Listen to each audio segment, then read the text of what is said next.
Welcome back and thank you for joining me. I'm going to show you guys how I made this rustic farmhouse sign for my kitchen using a frame that I found at the thrift store. Thank you for watching. I hope you enjoy.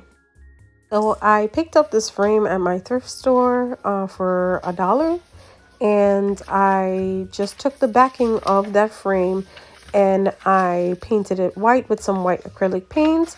I then took my printout that I printed with my LaserJet printer, and this method only works with a LaserJet printer, so make sure you guys have a LaserJet printer when printing your images. Also, you want to reverse your image so that your image will be right side up when you apply it to your picture frame. So I'm going to take my matte Mod Podge and just evenly spread that across where my image is going to lay on my board.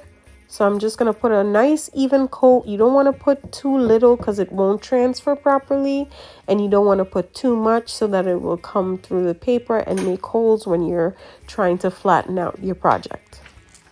Now I'm going to apply my print face down onto my board, and I want to make sure that it's even and that it's all the way adhered to the board. So I'm going to take my hands and I'm going to smooth it down. You want there to be contact between the board, the Mod Podge, and the printout constantly. Like, you don't want any spaces, any bubbles, anything. Work out those bubbles. Make sure there's Mod Podge down in every spot. I took a balled up paper towel and I just started smoothing out the back of my printout so that I can get the smoothest, flattest outcome. So I'm going to do the same exact thing with the second half of my printout.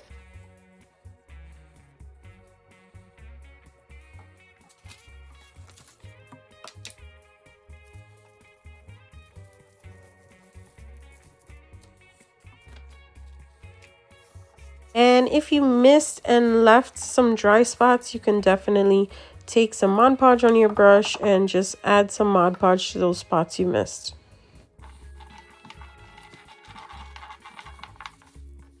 So the normal curing time for this is 24 hours. So I just do mine at nighttime and let it sit overnight.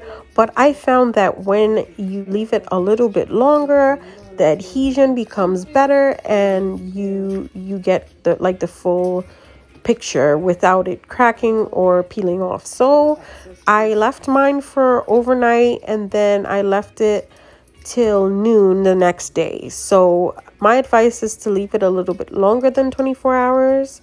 I also started to just rip away the excess pieces on the outside so that I didn't have to do extra work to get those pieces off. So I just carefully, without ripping the actual print, just clean off all the excess paper.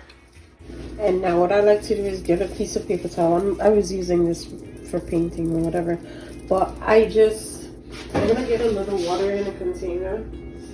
Just barely wet that paper towel. Like, you want to squeeze it out. Make sure there's no dripping water out of it. Okay, just barely wet, and I go over it like that until it starts rubbing off, and then I move the paper towel and I use my finger. You want even pressure, but you don't want too much pressure so that you see it started ripping up that thing right there. So I was doing it too hard, so I'm just gonna go in like softer. You don't want to press down too hard. You just want to have like light pressure on your finger. As you practice, you'll get better at it, but we're going for a rustic look anyway.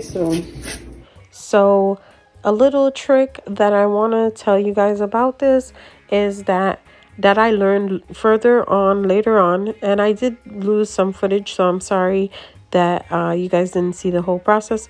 But you want to wet your finger, and not dripping wet, just slightly wet, and you want to wet your finger and rub, not wet the board.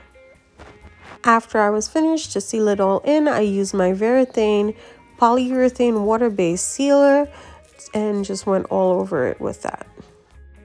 So this is how it turned out. I hope you guys enjoyed the video. If you're not already subscribed, subscribe to my channel for future videos. And if you liked the video, please give me a thumbs up. Also, let me know in the comments if you would like to see how I did the printout. I will be happy to make a tutorial for that. Thank you for watching.